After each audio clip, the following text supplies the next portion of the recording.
चले ना, previous class में हम लोगों ने स्केल के ऊपर बात कर रहे थे ना। अच्छा, वैल्यूज नहीं लिखी, अभी बस फॉर्मूला बता दिया था आपको कि भाई स्केल्स टू मेजर इलेक्ट्रोनेगेटिविटी में जो पहला स्केल हमें पढ़ना होता है वो कौन सा स्केल होता है बेटा? Polling scale.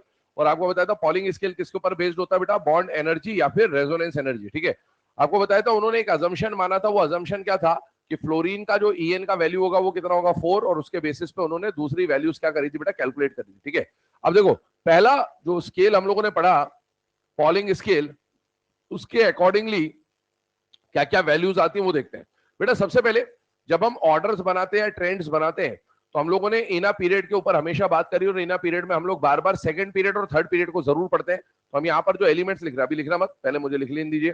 Lithium, beryllium, boron, carbon, nitrogen, oxygen, fluorine और नियॉन, ये सब आपके सेकंड पीरियड के एलिमेंट हो गए। इसके अलावा थर्ड पीरियड के एलिमेंट्स की अगर बात करी जाए तो sodium, magnesium, aluminium, silicon, phosphorus, sulphur, chlorine, argon.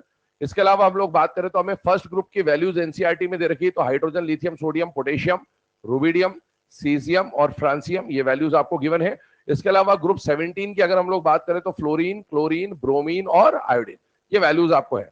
अब इनमें से ये जितने भी एलिमेंट है ना, इनकी वैल्यूज हमें याद होनी चाहिए। बेसिकली हम लोगों ने कल बात करा था कि ईएन कब आप निकालते हैं? जब कोवेलेंट बॉन्ड्स की बात होती है। और कोवेलेंट बॉन्ड बनाने का काम कौन करता है? मेटल करता है कि नॉन मेटल करता है बेटा? Non metal. और नॉन मेटल पीरियोडिक टेबल के राइट हैंड साइड में जनरली बिलोंग करते हैं, पी ब्लॉक में। तो ये वाला जो पोर्शन है ना, ये बहुत ज्यादा इंपॉर्टेंट है आपके लिए। ठीक है, दूसरी बात, ये बात बताओ इसको, जो वैल्यूज हम लोगों को निकालनी है उसके लिए सबसे पहला पॉइंट ये समझना है कि बेटा ये जो दो एलिमेंट्स है ये इनर्ट गैस है बेटा। इनर्ट गैसेस बॉन्ड का फॉर्मेशन नहीं करते हैं, और अगर ये बॉन्ड का फॉर्मेशन नहीं करते हैं तो इनके लिए बॉन्ड एनर्जी कैलकुलेट ही नहीं हो सकती। और जब बॉन्ड एनर्जी ही कैलकुलेट नहीं हो सकती तो फिर पॉलिंग स्केल इस पे कुछ नहीं कर पाएगा, और इसलिए इनका ईएन क्या मान के चला जाता है बेटा? Almost zero. इसके अलावा बात करते हैं फ्लोरीन का वैल्यू, कल मैंने आपको बोला था कितना अज्यूम किया गया था बेटा? 4। अब इसका एक ट्रेंड होता है कि जैसे जैसे आप राइट टू लेफ्ट आएंगे 0.5 से डिक्रीज होगा, है ना। तो यहां पर इसका वैल्यू हो जाएगा 0.5 से डिक्रीज कर दीजिए, 0.5 से डिक्रीज कर दीजिए, 0.5, 0.5, 0.5 और 0.5 से डिक्रीज कर दीजिए, ये ट्रेंड मिलता है। इसी को अगर आप लेफ्ट टू राइट के ट्रेंड में समझे तो लेफ्ट टू राइट जाने पर ईएन का वैल्यू क्या हो रहा है? बढ़ रहा है। याद करिए, लेफ्ट टू राइट हमारे पास हमेशा कौन सा फैक्टर होता है? Z effective. क्या लेफ्ट टू राइट जाने पर जेड इफेक्टिव लगातार बढ़ता है? हाँ, जेड इफेक्टिव बढ़ने का मतलब अट्रैक्शन बढ़ रहा है। और कल हमने बात करा था वो जो शेयर्ड इलेक्ट्रॉन पेयर है उसको जो ज्यादा अट्रैक्ट करेगा, जिसकी लाठी उसकी भैंस, जो ज्यादा अट्रैक्ट करेगा उसका ईएन क्या माना जाएगा? ज्यादा। तो लेफ्ट टू राइट जाने पर अट्रैक्शन बढ़ रहा है, मतलब इलेक्ट्रॉन को पुल करने का पावर बढ़ रहा है, इसका मतलब जेड इफेक्टिव बढ़ने के साथ ईएन भी बढ़ेगा। बेटा पूरे पीरियोडिक टेबल में अगर आपसे पूछा जाए मोस्ट इलेक्ट्रोनेगेटिव एलिमेंट कौन है, तो मोस्ट इलेक्ट्रोनेगेटिव एलिमेंट किसको माना जाता है बेटा? फ्लोरीन को। और अगर आपसे पूछा जाए सेकेंड मोस्ट इलेक्ट्रोनेगेटिव एलिमेंट, तो सेकेंड मोस्ट इलेक्ट्रोनेगेटिव एलिमेंट कौन हो जाएगा बेटा? ऑक्सीजन हो जाएगा। इसके अलावा बात करते हैं, ध्यान सुनिएगा, लेफ्ट टू राइट जाने पर ईएन बढ़ रहा है, टॉप टू बॉटम जाने पर ईएन जनरली डिक्रीज होता है। आइए उसके ऊपर बात करते हैं। इसका वैल्यू जो मिलता है वो कितना मिलता है बेटा? 2.1। इसका हो गया 1, इसका हो गया 0.9, ये हो गया 0.8, ये भी बिल्कुल सेम है 0.8, ये हो जाएगा 0.7 और ये भी हो जाएगा 0.7। तो आप देख सकते हैं जनरल ट्रेंड क्या दिख रहा है बेटा? डाउन द ग्रुप जाने पर ईएन डिक्रीज हो रहा है। अब सुने, थर्ड वाले पीरियड का जो ऑर्डर है वो क्या है? यहां पर जैसे जैसे आप लेफ्ट टू राइट जा रहे हो 0.5 से बढ़ रहा है, यहां पर जैसे जैसे आप लेफ्ट टू राइट जाओगे 0.3 से बढ़ेगा। कितने से बढ़ेगा? 0.3 से। तो 0.9 के बाद 0.3 बढ़ा दीजिए, 0.3 बढ़ा दीजिए, 0.3 बढ़ा दीजिए, 0.3 बढ़ा दीजिए, यहां तक 0.3 से बढ़ा दीजिए। 0.3 से बढ़ाने के बाद लास्ट के दो एलिमेंट में 0.4 और 0.5 से बढ़ेगा। 0.4 से बढ़ा दीजिए तो 2.5, और 0.5 से बढ़ा दीजिए तो 3। इसका वैल्यू आता है 2.8 और इसका वैल्यू आता है 2.5। ये आपके सामने सबकी वैल्यूज लिखी हुई है। अब एक बात देखें यहां पर क्या है वो, इनमें से कुछ ऐसे पेयर्स हैं जिनका ईएन बराबर दिख रहा है आपको, तो उसके लिए हम लोग बात करते हैं यहां पर, काफी इंपॉर्टेंट पॉइंट है, बार बार यूज आएगा सिलेबस में, ऑलमोस्ट सिमिलर ईएन, है ना। आप देखो हैरी पॉटर, हैरी पॉटर का ईएन आपको क्या दिख रहा है? सेम। ये बराबर दिख रहा है कि नहीं दिख रहा है बेटा? दिख रहा है, पर ये बराबर है नहीं, मैंने यहां इक्वल नहीं लिखा है, शब्दों पे गौर फरमाइएगा, ठीक है ना। या इक्वल नहीं लिखा गया, यहां क्या लिखा गया है? Almost similar. हैरी पॉटर का ईएन ऑलमोस्ट सिमिलर है आपको, क्योंकि ये 2.1 2.1 बराबर दिख रहा है, लेकिन ये अप टू 1 डेसिमल प्लेस लिखा हुआ है बेटा। अगर आप इसके आगे 2-3 डेसिमल प्लेस तक जाएंगे तो 2.1 के आगे की जो वैल्यूज है ना, उनमें दोनों में क्या होता है बेटा, स्लाइट डिफरेंस होता है। उसको जब जरूरत पड़ेगी मैं बताऊंगा आपको, पर अभी फिलहाल के लिए हैरी पॉटर का ईएन ऑलमोस्ट क्या मिल गया बेटा, सिमिलर मिल गया। इसके अलावा दूसरा जो पेयर है बेचारा अलादीन, ठीक है, ध्यान से देखिएगा, यहां पर ये रहा बेचारा, ये रहा अलादीन। क्या इन दोनों के बीच में डायगोनल रिलेशनशिप भी हुआ करता है बेटा? हाँ। तो ऐसा नहीं है कि जिसका डायगोनल रिलेशनशिप है उसका ईएन बराबर होगा, लेकिन हाँ इन दोनों में ऐसा पॉइंट आपको मिल रहा है, तो उससे भी अपन ध्यान रख सकते हैं कि बेचारा अलादीन का ईएन अप्रोक्सीमेटली क्या मिल रहा है बेटा, सिमिलर। सर्कल के साथ सर्कल मैच होगा, स्क्वायर के साथ स्क्वायर मैच होगा, ठीक है। आगे बढ़िएगा, आगे हम लोग बात करते हैं नकल। नकल का ईएन अप्रोक्सीमेटली क्या दिख रहा है बेटा, सिमिलर। तो यहां पर देख लीजिए नकल का ईएन अप्रोक्सीमेटली क्या हो जाएगा बेटा, सिमिलर। देखिए यहां पर 0.3 से बढ़ रहा था, यहां तक 0.3 से बढ़ने के बाद इनमें अलग चेंज आया था। तो इसको याद रखने का तरीका सिंपल है, नकल से याद रख लेंगे, जो नाइट्रोजन का ईएन है वही किसका हो जाएगा बेटा, क्लोरीन का। और इसके अलावा लास्ट में अगर हम लोग बात करें तो कसाई का ईएन बराबर है,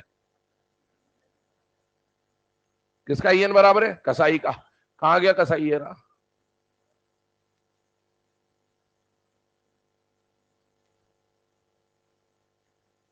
कसाई का ईएन क्या है बेटा, ऑलमोस्ट सिमिलर, ठीक है। इसके अलावा आप देखिए तो पोटेशियम रुबिडियम भी सेम दिख रहा है, सीजियम फ्रांसियम भी सेम दिख रहा है, लेकिन ये काम में आएगा नहीं, इसलिए इसको हम अलग से लिख नहीं रहे। तो ये वो पेयर्स हैं जो जनरली आपको सिलेबस में काम आएंगे, और इनके सबकी जो ईएन की वैल्यू ये कहां से आई, कल वो जो फॉर्मूला बताया था बॉन्ड एनर्जी वाला, वहां से ये वैल्यू कैलकुलेटेड है। तो इसके पीछे कोई मतलब ऐसा लॉजिक नहीं है कि ये वैल्यू क्यों दी गई, बॉन्ड एनर्जी से जो वैल्यू निकल के आई वो वैल्यूज आपके सामने लिखी हुई है। फटाफट इसको नोट डाउन करिए, आगे बढ़ते हैं।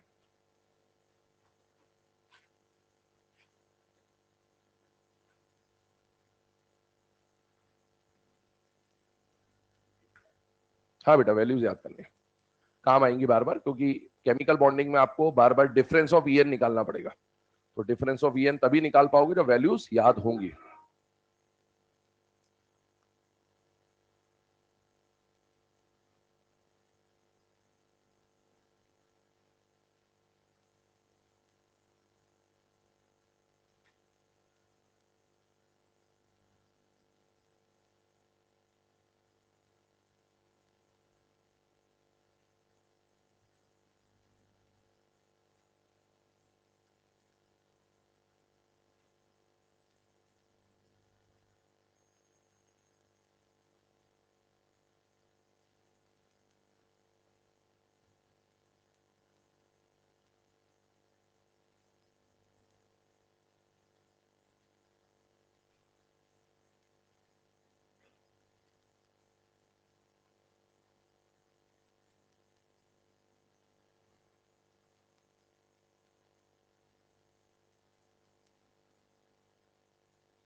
चले बेटा ना, अब ये जो सारी वैल्यूज आपके सामने लिखी गई हैं, इसी को हम लोग यूज करेंगे थोड़ी देर के बाद ट्रेंड्स बनाने के लिए कि लेफ्ट टू राइट ईएन बढ़ता है, टॉप टू बॉटम क्या होता है क्या नहीं होता है।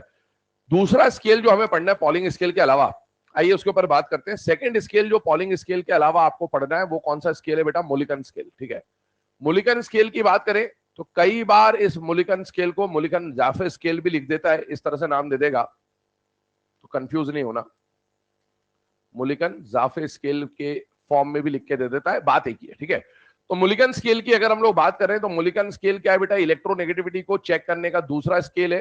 और इसको रिप्रेजेंट हम किससे कर देंगे, एक्स एम से या काय एम से। और ये क्या रिप्रेजेंट कर रहा है, इलेक्ट्रोनेगेटिविटी इन मोलिकन स्केल। बेटा बात मत करना, ठीक है, ये पहली बार नहीं और ये आखिरी बार ही होना चाहिए। मोलिकन स्केल की बात करें, ठीक है, ये मत सोचना कन्या हो तो बच जाओगे, कानून कायदे सबके लिए बराबर है, ठीक है। मोलिकन स्केल है, मोलिकन स्केल है, तो मोलिकन स्केल की बात करें तो उसको रिप्रेजेंट किससे किया जाएगा बेटा, इलेक्ट्रोनेगेटिविटी थ्रू मोलिकन स्केल की बात कर रहे हैं, एक्स एम के फॉर्म में रिप्रेजेंट किया जाएगा। और अगर हम लोग एक्स एम के फॉर्म में रिप्रेजेंट करें तो पहला पॉइंट ये आता है, जैसे हमने पॉलिंग स्केल पे बात करी ना कि पॉलिंग स्केल किसके ऊपर बेस्ड था बेटा, बॉन्ड एनर्जी के ऊपर, वैसे ही मोलिकन स्केल जो है वो किसके ऊपर बेस्ड है बेटा, it is based on IE and EA. किसी भी एलिमेंट का जो आईई होता है और उसी एलिमेंट का जो ईए होता है, अगर उस आई और ई के वैल्यू का आप अरिथमेटिक मीन ले लो, जैसे अगर मैं रिप्रेजेंट करूं तो एक्स एम का जो वैल्यू आप निकालोगे ना वो क्या होगा, आईई प्लस ई अपॉन 2। अरिथमेटिक मीन मतलब एवरेज ले रहे हैं बेसिकली आप, ठीक है। अब देखो कोई भी एलिमेंट है, मान लो फ्लोरीन है, फ्लोरीन का इलेक्ट्रोनेगेटिविटी आपको निकालना है, और किससे निकालना है, मोलिकन स्केल से। पॉलिंग से निकालना होता तो वो क्या है, वो हम लोग ऑलरेडी पढ़ चुके हैं। मोलिकन से अगर आपको इसका ईएन का वैल्यू निकालना है तो आपको फ्लोरीन का आई का वैल्यू लिखना पड़ेगा, फ्लोरीन के ईए का वैल्यू लिखना पड़ेगा, और उन दोनों वैल्यू का आपको क्या निकालना पड़ेगा बेटा, अरिथमेटिक मीन, ठीक है। ये रिप्रेजेंटेशन है। अब बात ये आती है कि बेटा ये जो वैल्यू निकलेगी मोलिकन स्केल से और जो ये वैल्यू निकली है पॉलिंग स्केल से, क्या ये दोनों वैल्यू बराबर होंगी, अलग अलग होंगी, अलग अलग होंगी, क्योंकि दोनों का जो बेस है वो अलग है। एक ने बॉन्ड एनर्जी को रेफरेंस माना है और एक ने आई और ई को रेफरेंस माना है, तो दोनों की वैल्यूज ऑब्वियसली अलग अलग आएंगी। अब अलग आएंगी तो कोई ना कोई वैल्यू बड़ी होगी और कोई ना कोई वैल्यू छोटी होगी। तो हमें यह समझना है कि कौन सा वैल्यू बड़ा होगा और कौन सा वैल्यू छोटा होगा। तो ध्यान सुनिएगा, मोलिकन स्केल की जो वैल्यूज होती है वो पॉलिंग स्केल के मुकाबले आपको क्या मिलेंगे बेटा, ज्यादा मिलेंगी। ये बात किसके रिस्पेक्ट में हो रही है, सेम एलिमेंट। जब फ्लोरीन का ही आप मोलिकन स्केल से वैल्यू देखोगे और फ्लोरीन का ही आप पॉलिंग स्केल से वैल्यू देखोगे तो मोलिकन स्केल का फ्लोरीन का वैल्यू हमेशा आपको क्या मिलेगा बेटा, ज्यादा मिलने वाला है। और अगर ज्यादा मिल रहा है तो कुछ एक फैक्टर होगा, 1 गुना, 2 गुना, 4 गुना, 10 गुना, कितने गुना है, तो आइए उसके ऊपर बात करते हो। तो it is approximately 2.8 times of polling scale value. मतलब अगर किसी एलिमेंट की इलेक्ट्रोनेगेटिव पॉलिंग स्केल पे 1 है तो मोलिकन स्केल में उसका वैल्यू अप्रोक्सीमेटली 2.8 आ रहा होगा। और सुनिएगा आगे ध्यान से बेटा, हमें मोलिकन स्केल ज्यादा यूज नहीं आएगी, हमें तो कौन यूज आएगा, पॉलिंग स्केल। अब देखो पॉलिंग स्केल से डायरेक्टली वैल्यू हमें पता है, लेकिन मान लो एग्जाम में आपसे पूछा कि किसी एलिमेंट का पॉलिंग स्केल का वैल्यू निकालो, ठीक है, एलिमेंट का नाम नहीं दिया, एबीसीडी कुछ भी ऐसा दे दिया, एबीसीडी दे दिया, अगर फ्लोरीन बोल देता तो आप तो डायरेक्ट 4 टिक कर देते। तो वहां पर क्या बोलेगा कि एक एलिमेंट ए है, उस एलिमेंट ए के आई का वैल्यू इतना है, उस एलिमेंट ए के ई का वैल्यू इतना है, और उसके मोलिकन स्केल का वैल्यू निकालो, तब तो आप इससे निकाल दोगे। और बोला उसके पॉलिंग स्केल का वैल्यू निकालो, तो ये तो मोलिकन का फॉर्मूला है। पॉलिंग का फॉर्मूला क्या हो जाएगा बताइए, जब पॉलिंग का फॉर्मूला xm अपॉन 2.8 हो जाएगा कि नहीं हो जाएगा, हो जाएगा। तो इसको हम अगर रिप्रेजेंट करें तो इसको मैं xm अपॉन 2.8 लिख देता हूं। और बेटा xm का फॉर्मूला क्या है बेटा, IE प्लस EA अपॉन 2, और ये जो IE प्लस EA अपॉन 2 है उसको जब 2.8 से मल्टीप्लाई करोगे तो ये 5.6 हो जाएगा। ये यहां पर मैं फिलहाल में 2 इंटू 2.8 लिख दे रहा हूं, और ये जो फॉर्मूला आ जाएगा ये आ जाएगा पॉलिंग स्केल का फॉर्मूला। तो अगर पॉलिंग का डायरेक्ट वैल्यू पूछा गया तो आपको यहां दिया हुआ है, और अगर पॉलिंग के लिए पूछा कि पॉलिंग का फॉर्मूला मतलब वैल्यू बताओ और आई और ई के टर्म्स में पूछ लिया तो ये फॉर्मूला आपको काम में आएगा। लेकिन एक बात बताओ, क्या आई और ई क्या आई और ई की अलग अलग यूनिट्स होती है कि नहीं होती बेटा, होती है। आई की यूनिट्स हम लोगों ने लिखी थी किलो कैलोरी पर मोल, किलो जूल पर मोल, इलेक्ट्रॉन वोल्ट पर एटम। यही यूनिट ई की भी होती है, इनकी यूनिट होती है, इनकी यूनिट होती है, लेकिन En इज यूनिटलेस।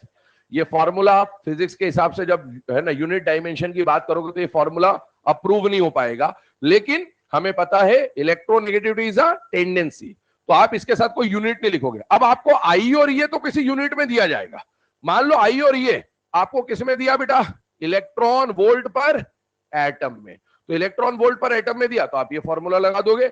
अगर आपको IE प्लस EA अपॉन की बात करूं मैं तो ये आ जाएगा 2 इंटू 62.5, 2 इंटू 62.5, मतलब यहां पर फैक्टर कितने का था, 2.8 का।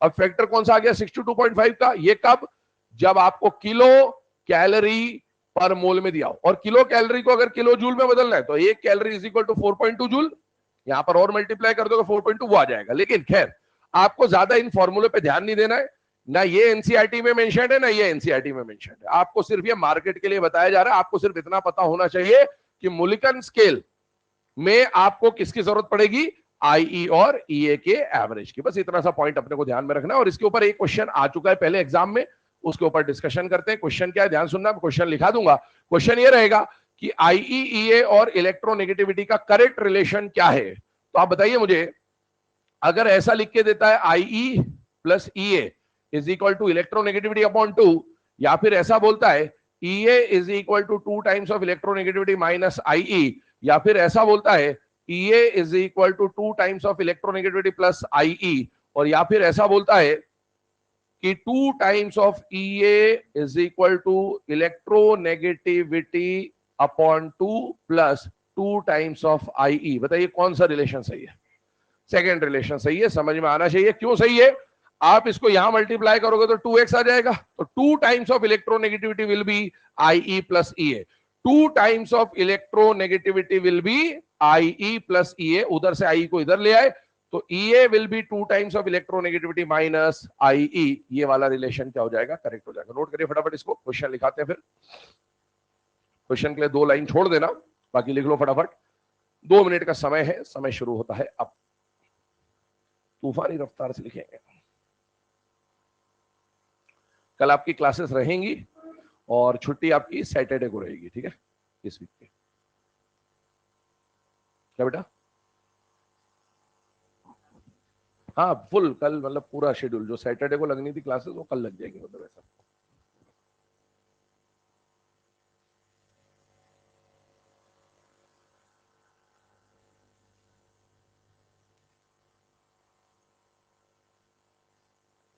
किसी के कोई भी प्लान व्लान बने हो तो प्लीज पोस्टपोन इट, ठीक है।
चलिए क्वेश्चन बोल दे रहा हूं, लिखेगा। Determine the correct relation between, determine the correct relation between IE comma EA and electronegativity, determine the correct relation between IE EA and electronegativity, है ना। इलेक्ट्रोनेगेटिविटी को हमने यहां पर एक्स से रिप्रेजेंट करा है, तो साइड में वो भी लिख लेना। तो करेक्ट रिलेशन जो आपको मिल गया वो सेकंड वाला ऑप्शन है।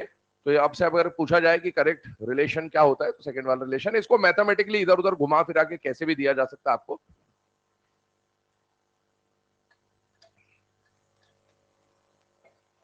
चलिए, है ना। अब ये सारे पॉइंट को डिस्कस करने के बाद एक क्वेश्चन और बोल रहा हूं, लिखिएगा। If IE of, if IE of atom A is, if IE of atom A is 100 kilocalorie per mole, 100 kilocalorie per mole, and its EA is, and its EA is, and its EA is 25 kilocalorie per mole,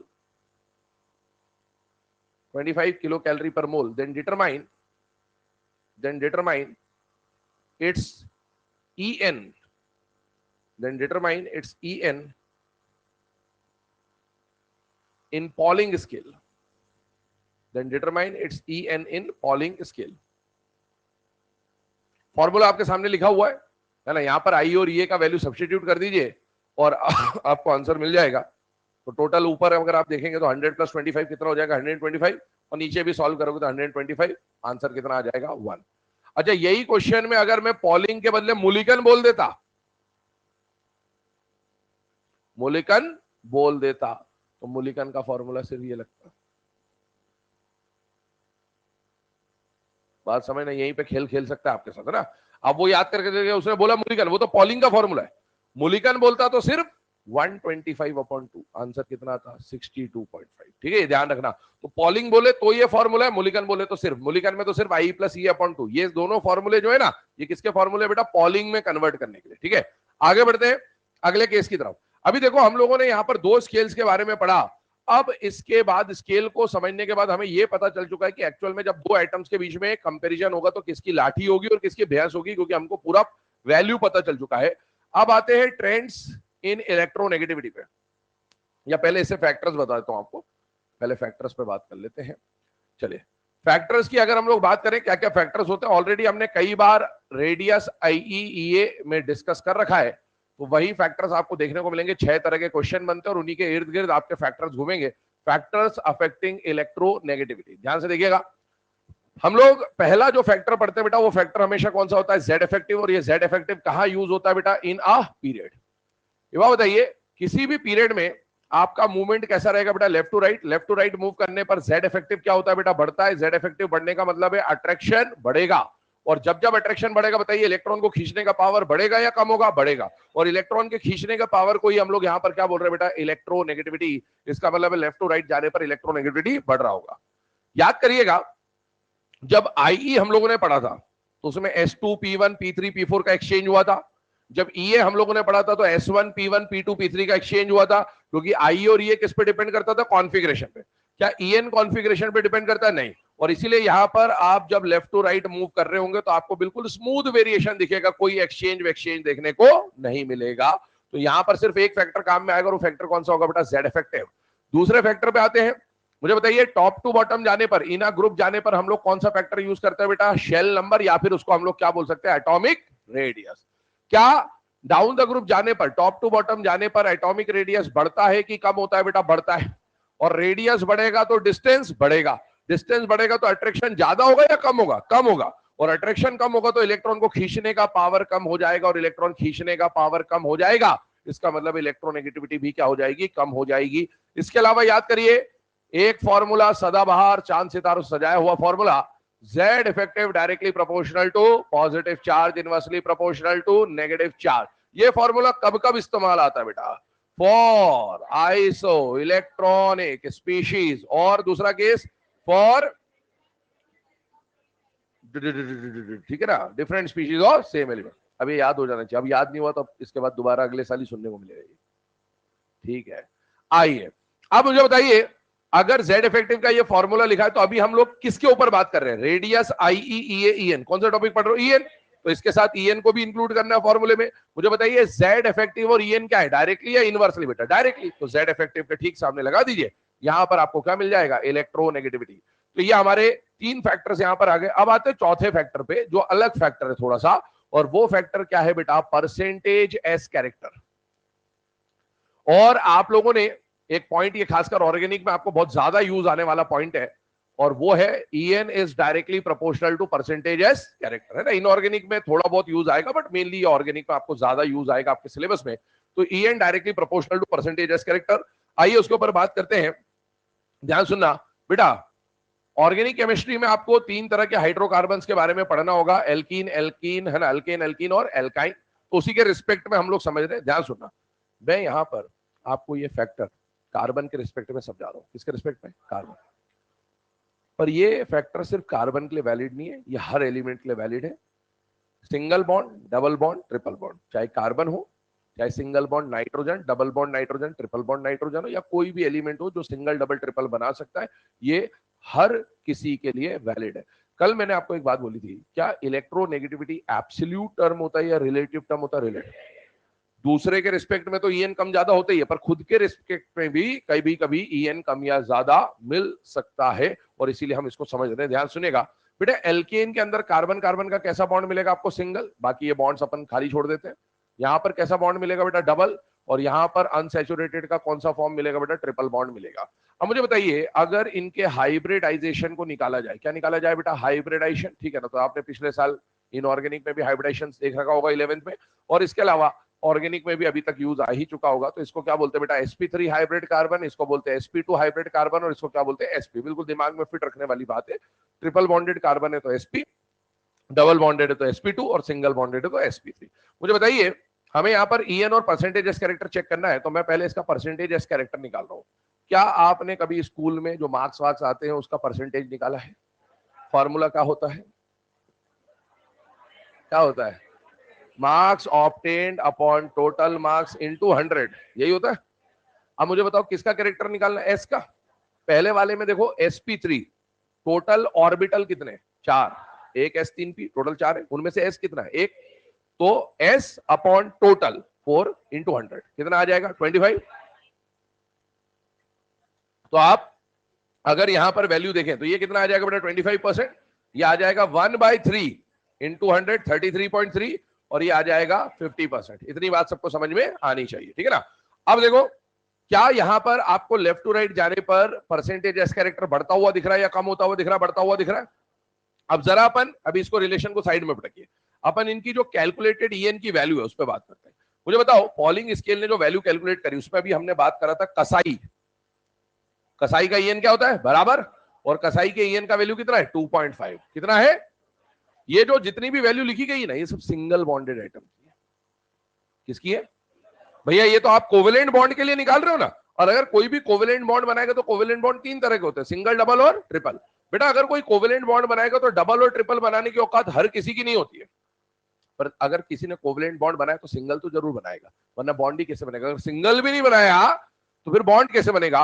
और इसीलिए हमने जो भी वहां पर calculated values लिखी है वो सिंगल बॉन्डेड एटम की वैल्यू है। अब मुझे बताओ, यहां पर कार्बन सिंगल बॉन्डेड है तो इसके ईएन का वैल्यू कितना आ रहा है? 2.5। लेकिन यहां पर जो कार्बन आपके पास है वो सिंगल बॉन्डेड नहीं है, वो कौन है? डबल बॉन्डेड और ट्रिपल बॉन्डेड। मुझे एक बात बताओ, क्या पॉलिंग स्केल बॉन्ड एनर्जी के ऊपर चलता है कि नहीं चलता? बेटा चलता है। अगर सिंगल बॉन्ड की एनर्जी देखोगे, अगर डबल बॉन्ड की एनर्जी देखोगे, अगर ट्रिपल बॉन्ड की एनर्जी देखोगे, तो बताओ तीनों की एनर्जी बराबर होगी कि अलग अलग होगी? तो ईएन का वैल्यू भी तो अलग आएगा, क्योंकि फॉर्मूले में तो बॉन्ड एनर्जी पुट किया गया। बॉन्ड एनर्जी को थोड़ी मालूम है कि कार्बन है, उसको तो एनर्जी से मतलब है। एनर्जी जिसकी ज्यादा उसका ईएन ज्यादा, जिसका एनर्जी कम उसका ईएन कम। तो यहां पर इसका वैल्यू निकल के आता है, जब कैलकुलेट करते हैं तो 2.5, इसका निकल के आता है 2.75, और इसका वैल्यू क्या निकल के आता है बेटा? 3.25। और आप देखो, एलिमेंट तीनों में सेम है कार्बन, लेकिन जैसे जैसे आप लेफ्ट टू राइट जा रहे हो, जैसे जैसे एस कैरेक्टर बढ़ रहा है, क्या ईएन का वैल्यू भी बढ़ता हुआ दिख रहा है बेटा? हाँ। और इसी बात को हम क्या बोल रहे हैं कि सेम एलिमेंट के लिए जब आप बात करते हो बेटा यहां पर, तो जिसका एस कैरेक्टर ज्यादा होगा उसका ईएन भी ज्यादा होगा। इसको अपन ने मैथमेटिकली प्रूव कर दिया। ये कार्बन के लिए वैलिड है या बाकियों के लिए भी वैलिड है? बाकियों के लिए भी वैलिड है। अगर मैं नाइट्रोजन का सिंगल बॉन्ड लूंगा, डबल बॉन्ड लूंगा, ट्रिपल बॉन्ड लूंगा, तो यही ऑर्डर मिलेगा, सिंगल से ज्यादा डबल, डबल से ज्यादा ट्रिपल। ऑर्गेनिक केमिस्ट्री में सर अभी आपको एक 1 जंप रूल और बताएंगे, हो सकता है अभी बता दिया, नहीं भी बताया होगा तो बता देंगे आगे, है ना, क्योंकि अभी ईएन हुआ नहीं तो हो सकता है डिस्कस नहीं किया होगा। तो 1 जंप रूल में क्या होगा? अभी जैसे हमने क्या बोला कि कार्बन और नाइट्रोजन में ज्यादा ईएन किसका है? नाइट्रोजन का। पर ये कब है? जब ये भी sp3 और ये भी sp3 है, मतलब सिंगल सिंगल बॉन्ड है। अब जब आप इसका हाइब्रिडाइजेशन चेंज करके sp3 के बदले ट्रिपल बॉन्ड कर दोगे ना, तो ये इसके आगे निकल जाएगा 3.25। अभी तो बताया वैल्यू 3.2 है। इसको बोलेंगे 1 जंप रूल। क्या बोलेंगे? 1 जंप रूल। तो वो ऑर्गेनिक में सर आपको समझा देंगे, ठीक है। हमने यहां पर जो डिस्कशन करना था बेसिक बातों का डिस्कशन कर लिया। अब इसको हमने अभी वैल्यू से समझा, अब इसको कॉन्सेप्चुअली समझो कि कॉन्सेप्चुअली ये कैसे प्रूव होता है। ये बात बताओ, अगर किसी में एस कैरेक्टर ज्यादा है, एस और पी ऑर्बिटल में से न्यूक्लियस के ज्यादा क्लोज कौन होता है? तो जिसमें एस ज्यादा उसका न्यूक्लियस से क्लोजनेस ज्यादा। अगर कोई न्यूक्लियस के ज्यादा क्लोज है तो उसका अट्रैक्शन ज्यादा होगा कि कम होगा? ज्यादा होगा। और जो इलेक्ट्रॉन को ज्यादा अट्रैक्ट कर पाएगा उसी को तो बोलेंगे कि उसकी लाठी ज्यादा पावरफुल है, वो ज्यादा इलेक्ट्रोनेगेटिव है। तो जिसका एस कैरेक्टर ज्यादा न्यूक्लियस से क्लोजनेस ज्यादा, न्यूक्लियस से क्लोजनेस ज्यादा तो अट्रैक्शन ज्यादा लगाएगा, और जितना ज्यादा अट्रैक्शन लगाएगा उतना ज्यादा क्या मिलेगा बेटा, इलेक्ट्रोनेगेटिविटी की वैल्यू। इसका मतलब एस कैरेक्टर ज्यादा होने से इलेक्ट्रोनेगेटिविटी क्या मिलती है, ज्यादा मिलती है। नोट डाउन कर लीजिए इसे, आगे बढ़ते हैं। तो शुरू के 3 फैक्टर तो बिल्कुल वही है जो हम शुरू से पढ़ते आ रहे हैं, बिल्कुल दिमाग में फिट हो जाने चाहिए अभी तक तो ये फैक्टर्स। और जो लास्ट वाला केस है ये आपको कई बार सुनने को मिल जाएगा सिलेबस में, तो ऑटोमेटिकली दिमाग में फिट हो जाएगा, ज्यादा परेशान होने की जरूरत नहीं है।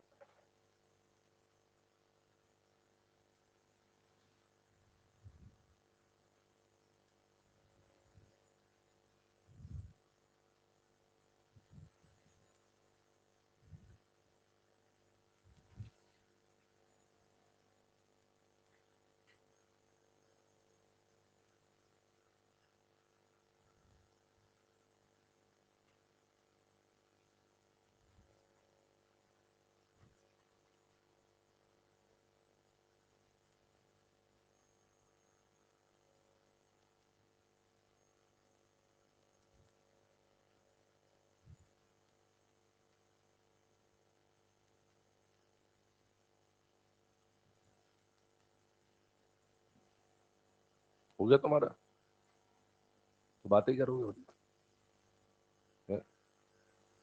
अबे सीख जाओ जीवन में कहाँ बात करना है कहाँ नहीं करना है, ठीक है। दूसरे लेक्चर में कर लिया करो, समझो।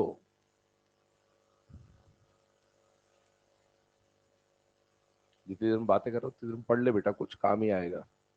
2 लाइन पढ़ेगा, 2 चीजें याद करेगा, हो सकता है एग्जाम में वहीं से आ जाए। ये तो अगला साल तो है ही है, और क्या, अपने ही साल है, कितने भी साल तक पढ़ो, क्या परेशानी है। ऐसा भी अब नहीं लगेगा, कितने भी साल तक भरो।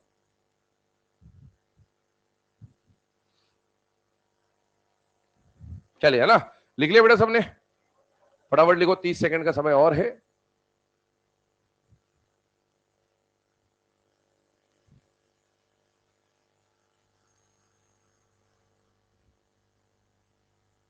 क्वेश्चन प्रैक्टिस कर रहे हैं कितने, 10 क्वेश्चन रोज है, 25 क्वेश्चन, 20 क्वेश्चन, बोल बोल बोल, 50, ऑल सब्जेक्ट मिला के 50। अरे 50 कर रहा है ऑल सब्जेक्ट मिला के, बहुत क्वेश्चन। 30,000 क्वेश्चन गिन लेना कितने साल में हो रहे हैं। और कोई क्वेश्चन प्रैक्टिस करना स्टार्ट कर दे बेटा, है ना, समझिए। धीरे धीरे अभी आपके पास क्वेश्चन कंपेरेटिवली कम होंगे, तो जैसे जैसे सिलेबस आगे बढ़ेगा क्वेश्चन बढ़ते जाएंगे, ईएलपीज मिलेंगे आपको, प्रैक्टिस क्वेश्चंस मिल जाएंगे, ठीक है। और 7th मई का एक बार वो नीट वाला काम खत्म हो जाए तो फिर टेलीग्राम चैनल पे हम लोग आपके लिए मतलब क्वेश्चन पोस्ट करना चालू कर देंगे। अभी तो मेनली जो क्वेश्चन पोस्ट हो रहे हैं वो प्रीवियस सेशन वाले बच्चों के लिए हो रहे हैं, है ना, क्योंकि उनका फुल सिलेबस वगैरह है, तो उनके लिए ज्यादा भी, है ना, समय इंपॉर्टेंट चल रहा है। तो 7 मई के बाद तैयार हो जाना, क्वेश्चन आपको मिलते जाएंगे डेली प्रैक्टिस के लिए। क्वेश्चन प्रैक्टिस करना, एक चाहो तो अलग से कॉपी बना लेना क्वेश्चन प्रैक्टिस के लिए, ठीक है। कॉन्फिडेंस अगर आपको किसी भी सब्जेक्ट में लाना है, एक ही तरीका है, और वो क्या है बेटा, क्वेश्चन प्रैक्टिस। चाहे फिजिक्स हो, केमिस्ट्री हो, बायो, कुछ भी पढ़ रहे हो, कहीं पर भी हर किसी का कुछ स्ट्रांग होता है, किसी का कुछ वीक होता है। हर किसी के लिए ऐसा नहीं कि बायो सबको समझ में आता है ना, हो सकता है वहां गलती होती है, किसी को फिजिक्स समझ नहीं आता, किसी को ओसी समझ नहीं आएगा, किसी को आईयूसी समझ नहीं आएगा, किसी को पीसी समझ नहीं आएगा, सबके अलग अलग प्रॉब्लम्स होते हैं।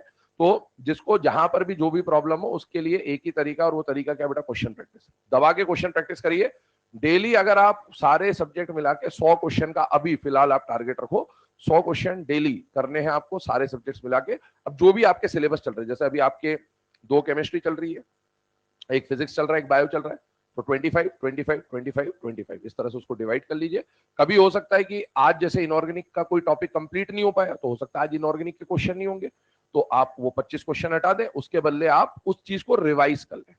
आज तक जो भी पढ़ा, तो क्वेश्चन का प्रैक्टिस का टाइम नहीं होगा तो उसमें आप रिवीजन कर ले। इस तरह से आप, है ना, थोड़ा सा बाइफरकेशन करके चले और क्वेश्चन प्रैक्टिस करते रहे। देखो लास्ट में आप किसी के भी पास जाओगे, कुछ भी पूछोगे, आप ये बोलोगे सर मुझे ये नहीं आता, इसके लिए क्या करें, मुझे वो नहीं आता, उसके लिए क्या करें, एक ही जवाब मिलेगा, और वो जवाब हर कोई यही देगा आपको, और वो जवाब क्या बेटा, क्वेश्चन प्रैक्टिस। तो लास्ट में ये जवाब सुनने से अच्छा है शुरू से उसके ऊपर काम कर लो। क्वेश्चन प्रैक्टिस कर लो। आपके जितने भी भैया दीदी जो भी हो, जो भी सिलेक्ट हुए हो आपके खानदान में, मोहल्ले में, है ना, स्टेट में, कंट्री में, है ना, यूनिवर्स में, उनसे एक बार बात कर लेना। सबका एक ही जवाब मिलेगा। क्वेश्चन प्रैक्टिस लगाइए बेटा, जितना क्वेश्चन प्रैक्टिस करोगे कॉन्फिडेंस उतना डेवलप होगा। कई बार क्या होता है, हमें चीजें कॉन्सेप्ट नहीं आते, पर हमने इतने क्वेश्चन लगा लिए होते कि हमको आंसर याद हो जाते हैं। समझ रहे हो ना, होता ही है। अब जैसे ये लिखा आपके सेम जेड इफेक्टिव, क्वेश्चन आए नहीं आए, बस ये दिखेगा हाँ जेड इफेक्टिव। इतनी बार पढ़ लिया, उसके बाद भी याद ना हो तो फिर कुछ ना हो रहा, फिर है ना, फिर अगले साल ही बात करेंगे वापस से। तो ये ध्यान रखो है ना, क्वेश्चन प्रैक्टिस लगाना शुरू कर दे धीरे धीरे। एक टेंटेटिव अपना स्केड्यूल बना ले और बिल्कुल प्लानर बना के क्वेश्चन प्रैक्टिस स्टार्ट कर देना। मतलब ऐसे आपकी दीवारों पे चिपका हुआ नहीं, इस तारीख को इतने क्वेश्चन लगा, इस तारीख को इतने क्वेश्चन लगा, लास्ट में टोटल कर लेना। अगर आप 30,000 पार हो तो आप सिलेक्ट हो जाओगे, उससे नीचे हो तो हो सकता है हो जाओ, हो सकता है ना, और बहुत ही नीचे हो तो फिर तो नहीं हो रहे। ठीक है, साफ बात, नो बकवास। ठीक है, आइए आगे बढ़ते हैं वेरिएशंस पे। Variations in electronegativity, variations in electronegativity, ध्यान सुनेगा ना। इलेक्ट्रोनेगेटिविटी के वेरिएशंस के ऊपर बात कर रहे हैं। वैसे भी आपको क्या वीक में एक आध छुट्टी मिल जाती है तो आपके पास टाइम सफिशिएंट है, एक हफ्ते में 2 छुट्टी है, एक एंजॉय करो आराम से, कोई परेशानी नहीं है। ठीक है, लेकिन एक में दबा के क्वेश्चन प्रैक्टिस करिए। क्या होता है कि 2 छुट्टी में एडवांटेज तो है पर इसका डिसएडवांटेज भी हो सकता है, वो आपके ऊपर है, आप इसको कैसे यूटिलाइज करते हो। कोई सोचता है आराम से एक दिन तो सोते हैं, अगले दिन पढ़ाई करेंगे, तो फिर अगले दिन भी सोओगे ही आप। जो पहला वाला दिन है उसमें पढ़ाई कर लो, उसको बाद वाले के लिए मत छोड़ो। पहला जो छुट्टी मिलता है ना उसमें पढ़ाई कर लो, अगले वाले में आपने पता है पढ़ लिया भाई मैंने, अब आराम से घूमो। पर पहले वाले में घूम लिए ना, अगले वाले में घूमने के बाद जो थकान होगी ना, वही मिटा रहे होगे आप। समझिए, साइकोलॉजी, ह्यूमन साइकोलॉजी, कोई भी नहीं, आप नहीं मैं भी होंगे ना, तो मेरे को अगर कोई काम करना उसको अपन टालेंगे ना तो वो बाद वाले काम लास्ट में होता है, बिल्कुल, है ना। तो इसीलिए उसको पहले करके खत्म कर दो। ठीक है, जिसको समझ में आए ठीक है, नहीं आए तो अगले साल फिर समझा देंगे। आइए चलिए इना पीरियड के बारे में बात करेंगे। ठीक है, सबसे पहले हमें जो 4 टाइप के क्वेश्चन, 6 टाइप के क्वेश्चन बनते हैं, उन 6 में से 4 टाइप के क्वेश्चंस पे हम अभी बात कर लेते हैं, बाकी 2 के ऊपर भी बात करेंगे। बेटा एक बात बताइए, इना पीरियड अगर हम लोग बात करते हैं तो पीरियड में हम लोग जनरली किसका ट्रेंड लिखते हैं बेटा, एस और पी ब्लॉक का। और एस और पी ब्लॉक में मैंने आपको शुरू से बोला है, पीरियड में जब भी क्वेश्चन आता है या तो सेकंड पीरियड का या थर्ड पीरियड का या ज्यादा से ज्यादा फोर्थ पीरियड का। फोर्थ पीरियड में भी जो क्वेश्चन पूछता है ना वो किसके लिए पूछता है बेटा, डी ब्लॉक के लिए। पर डी ब्लॉक के लिए यहाँ पर कोई काम है नहीं, और इसीलिए आपको यहाँ पर केवल 2 पीरियड के बारे में पढ़ना है। और वो कौन कौन से पीरियड है बेटा, सेकंड पीरियड और थर्ड पीरियड। एक बात याद करिए, सेकंड पीरियड और थर्ड पीरियड क्या फैक्टर हमने बोला था बेटा, लेफ्ट टू राइट जाने पर पीरियड में कौन सा फैक्टर काम में आता है, जेड इफेक्टिव। क्या जेड इफेक्टिव लगातार बढ़ता है? हाँ, जेड इफेक्टिव बढ़ेगा तो बताइए अट्रैक्शन बढ़ेगा कि कम होगा बेटा, बढ़ेगा। और अट्रैक्शन बढ़ेगा तो इलेक्ट्रॉन को खींचने का पावर बढ़ेगा, इसका मतलब इलेक्ट्रोनेगेटिविटी बढ़ेगा। क्या यहाँ पर कोई एक्सचेंज होगा कि नहीं होगा? नहीं होगा। और इसीलिए अगर अब मैं एलिमेंट्स लिखता हूं तो lithium, beryllium, boron, carbon, nitrogen, oxygen, fluorine और नियोन नहीं लिखूंगा, क्योंकि वो इनर्ट गैस है और इनर्ट गैस का ईएन 0 मान के चला जाएगा। यहां पर लिख दिया sodium, magnesium, aluminium, silicon, phosphorus, sulphur, chlorine. अब एक बात बताओ, इसके लिए अगर मैं ऑर्डर बना दूं तो ऑर्डर तो हमें सिंपली पता है कि ऐसा ऑर्डर होगा। और क्या हमने इनकी वैल्यूज ऑलरेडी पढ़ ली है बेटा? अब क्या आप मुझे वैल्यू बता सकते हो? इसको रिकॉल करने की कोशिश करो, कॉपी पे नहीं देख रहा है, थोड़ा इमेजिन करिए। फ्लोरीन का वैल्यू क्या था, याद आ रहा है सबको? इधर जाने पर कितने से कम होता था, 0.5 से। तो मुझे बताइए इसका वैल्यू क्या है बेटा, 3.5। इसका कितना है, 3। इसका है 2.5। इसका है 2। इसका है 1.5 और इसका है 1। 1 के नीचे आ जाइए, 0.9। कितना आ जाइए? अब कितने से बढ़ाना है, 0.3 से। 0.3 से बढ़ाए तो 1.2, 1.5, 1.8, 2.1। यहां तक की बात समझ में आती है? अच्छा, इसके बाद किस किस का ईएन सेम था? कसाई। तो कार्बन का हमें पता ही है, तो कसाई का ईएन भी वही हो जाएगा। और क्या नकल का ईएन सेम था बेटा? हाँ। तो ये इसके ईएन की वैल्यूज आ जाती है। फटाफट छापिए इसको, आगे बढ़ते हैं सेकंड ट्रेंड पे जो कि ग्रुप्स का है। तो 2-4 बार इन वैल्यूज को रिकॉल कर लेंगे, वैल्यूज याद होनी चाहिए।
चले बेटा ना, अभी इस वैल्यूज को लिखने के बाद आगे बढ़ते हैं हम लोग। ये हमने left to right in a period के जो ट्रेंड्स हो सकते हैं वो लिख लिए, और ये सारी वैल्यूज हमें ऑलरेडी पता है क्योंकि हमने पॉलिंग स्केल ऑलरेडी पढ़ा हुआ है, ठीक है। अब इसके बाद आगे बढ़ते हैं सेकंड वाले ट्रेंड्स पे, और सेकंड जो ट्रेंड्स हमें पढ़ना है वो किसके बारे में पढ़ना है बेटा, इन अ ग्रुप। अच्छा, ग्रुप में अगर मैं बात करूं तो एनसीईआरटी ने जिन ग्रुप्स की इलेक्ट्रोनेगेटिविटी की वैल्यू आपको दे रखी है उसमें ग्रुप 1 है, ग्रुप 17 है, इधर ध्यान दीजिएगा, ग्रुप 1 है, ग्रुप 17 है, ग्रुप 13 और ग्रुप 14, इसके पूरे ग्रुप की वैल्यू आपको दे रखी है। तो हम उन्हीं के ऊपर बात करेंगे क्योंकि वही एनसीईआरटी में मेंशन है, क्वेश्चन वहीं से आएगा।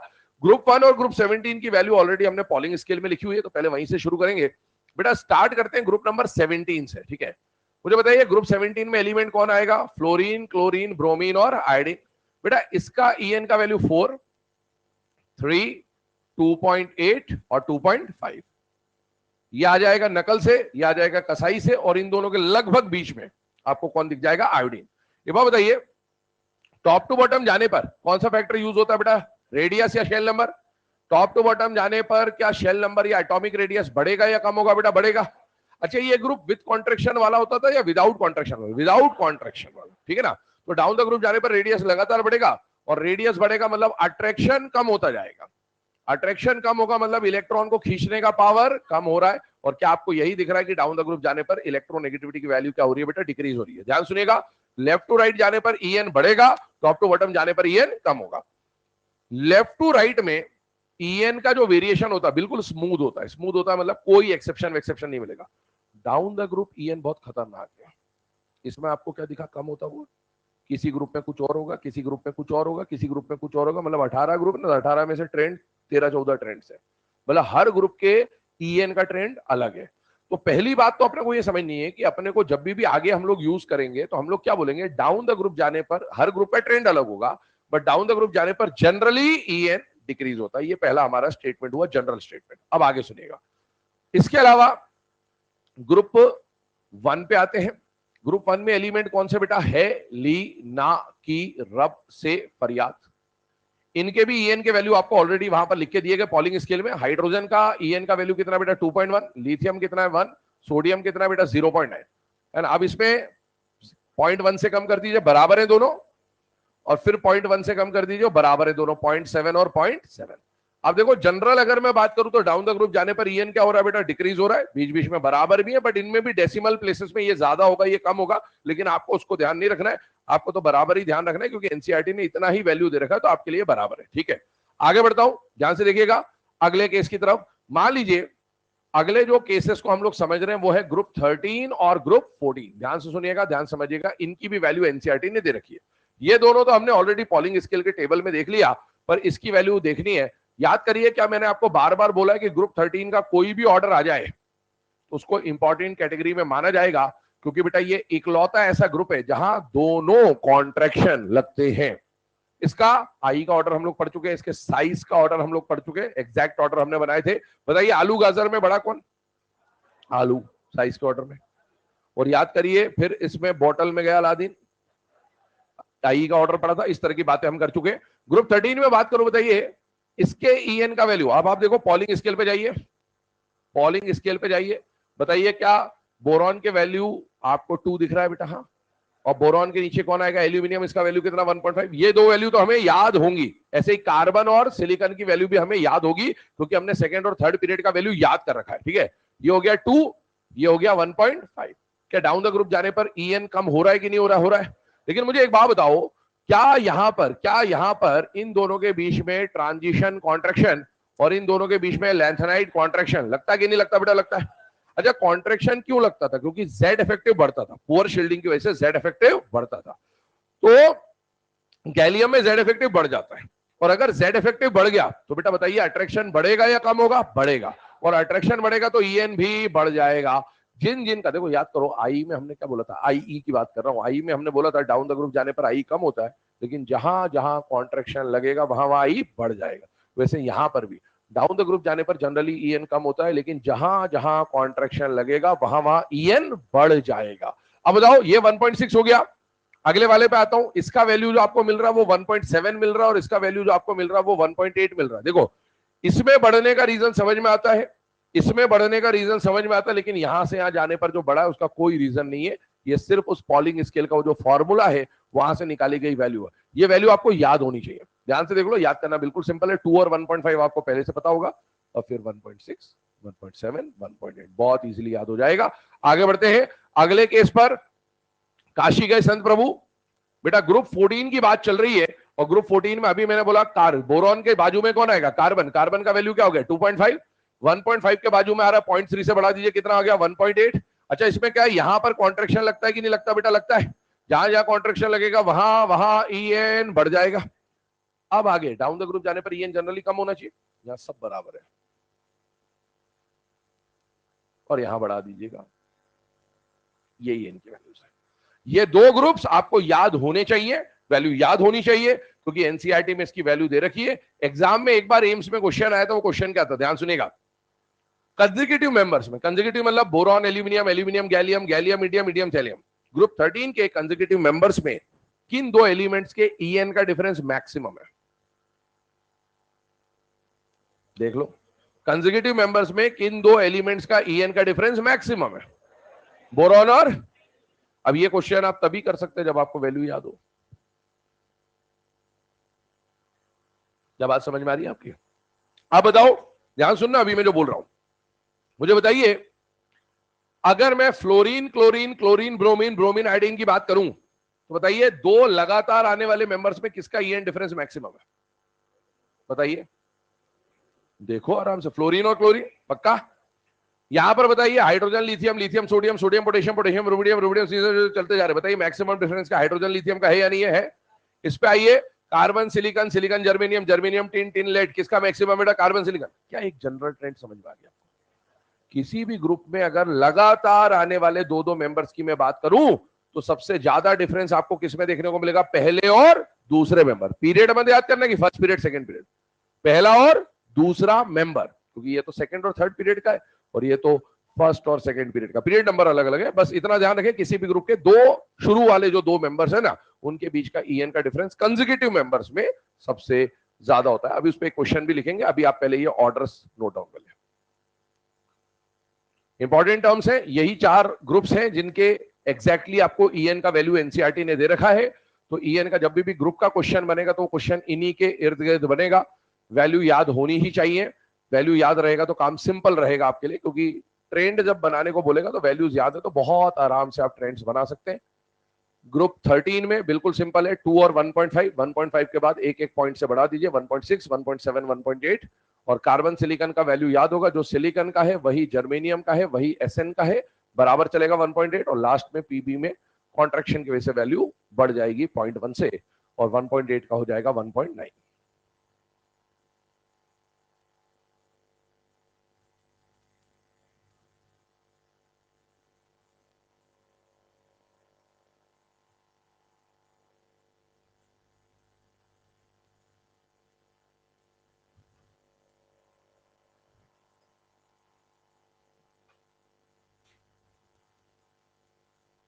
चलिए ना, अब ये वैल्यूज लिखने के बाद यहां पर हमने डाउन द ग्रुप के ट्रेंड्स देखे। मैंने बोला था हर ग्रुप का ट्रेंड लगभग अलग मिलेगा। यहाँ लगातार कम हो रहा है, यहाँ कम हो रहा है, फिर बराबर, फिर ये यहाँ कम हुआ, बढ़ गया, बढ़ गया, बढ़ गया, बढ़ गया, वहां कम हुआ, फिर बराबर रहा, फिर बढ़ गया। ऐसा हर ग्रुप का ट्रेंड अलग है।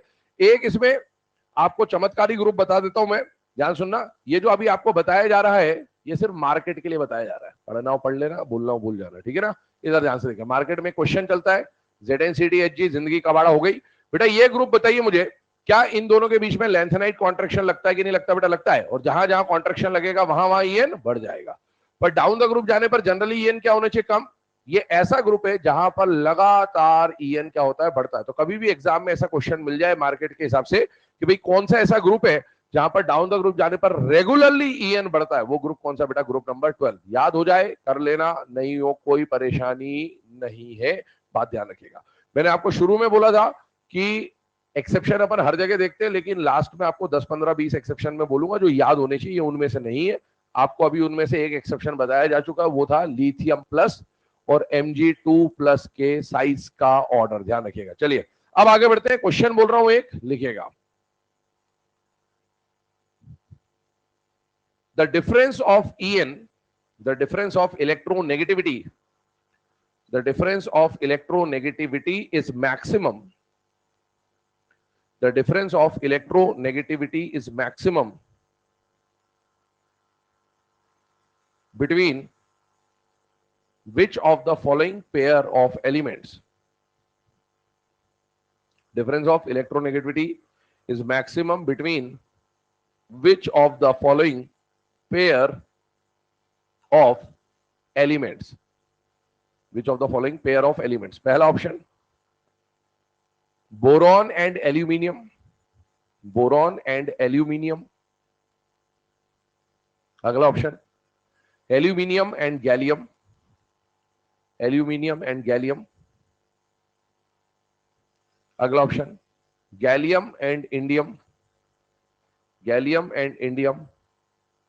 और last option indium and thallium. Correct answer is first. ठीक है, आपको चारों ग्रुप्स के बारे में ये बता दिया गया है कि जनरली जो पहला और दूसरा मेंबर होता है ग्रुप का, उसके ईएन का डिफरेंस आपको क्या मिलेगा बेटा? मैक्सिमम. इसको चाहो तो नोट बना के लिख लेना बाजू में. The difference between EN, the difference between EN is maximum. The difference between EN is maximum between first and second member of a group. The difference between En is maximum for first and second member of the group. First and second member of the group for two consecutive members. For two consecutive members. First and second member of the group for two consecutive members.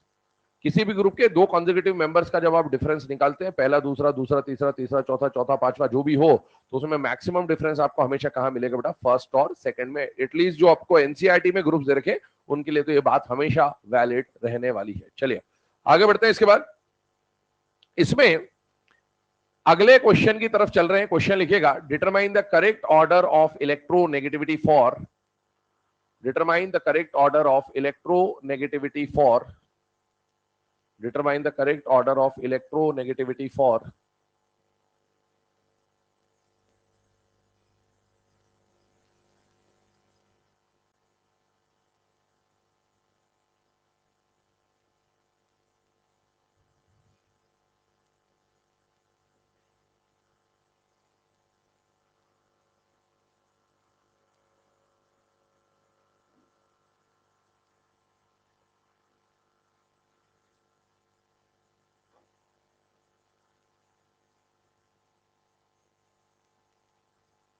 ठीक है, ये 6 cases आपके सामने हैं.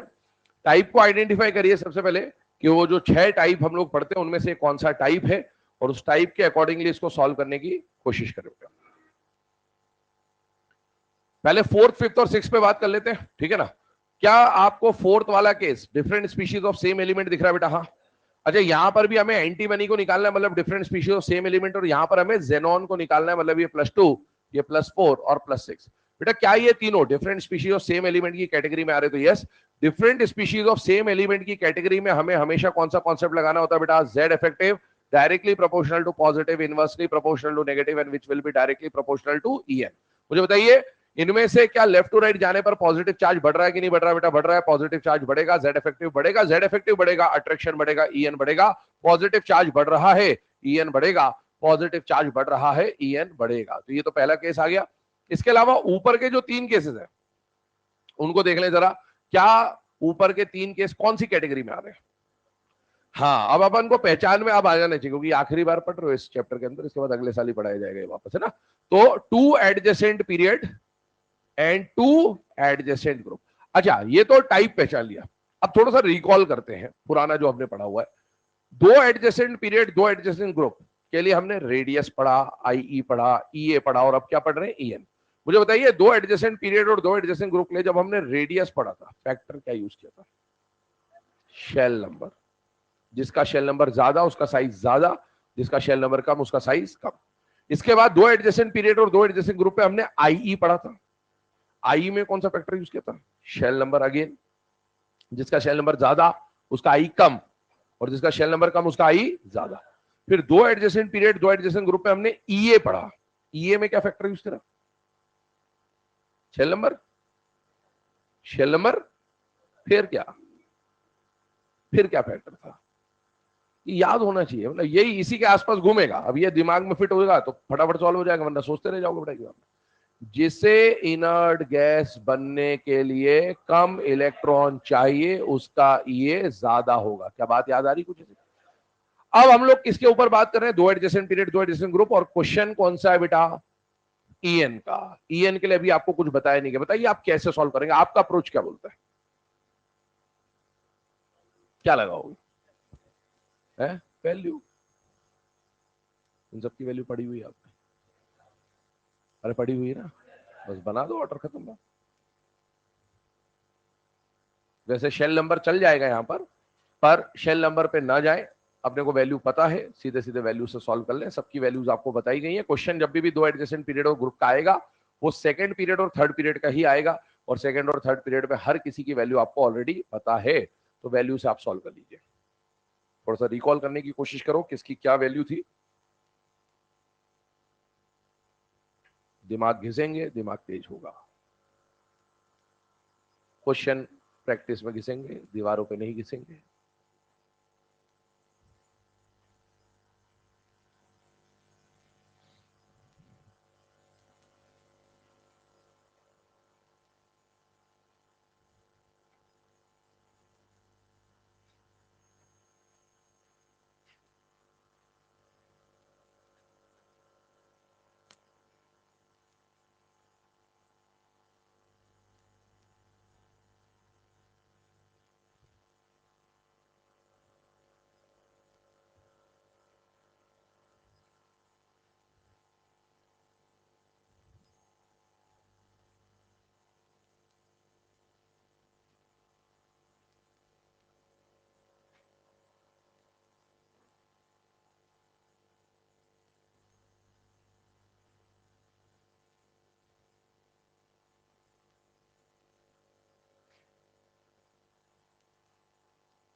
बन गया भाई order सबका? देखो, ऑर्डर बनाने के लिए दो रास्ते थे, या तो अपन खुद से वैल्यू याद करते, और या अपन पेज पलट के देख लेते। ठीक है, तो अभी अपन ने पेज पलट के देख लिया तो वो सिंपल वे आउट था, लेकिन एग्जाम में तो ऐसा कर नहीं पाओगे, है ना। और अगर आप सोच रहे कि एग्जाम तक आपको याद हो जाएगा और आज आपने पेज पलटे हैं, तो आप गलत फहमी में। आज आपको मेहनत करनी है। आपको याद है सब, अभी हमने सेकंड और थर्ड पीरियड का ऑर्डर बनाया तो था, सारी वैल्यूज लिखी थी, 0.5 से कम करना, 0.6। दिमाग को अभी ट्राई करो, बात के लिए मत छोड़ो कोई भी चीज को। आप ये सोच रहे गलत होगा, गलत ही तो होगा, और क्या होगा? कॉपी में 2 बार काट के वापस लिख लोगे, सही, उसमें क्या दिक्कत है? पर कोशिश करें अभी, है ना, क्योंकि अगर अभी आपने उस चीज, अपने पास बहुत क्षमता है, दिमाग को अपने सब पता रहता, सब याद होता है, पर यह कि अपने खुद का कॉन्फिडेंस कम होता है।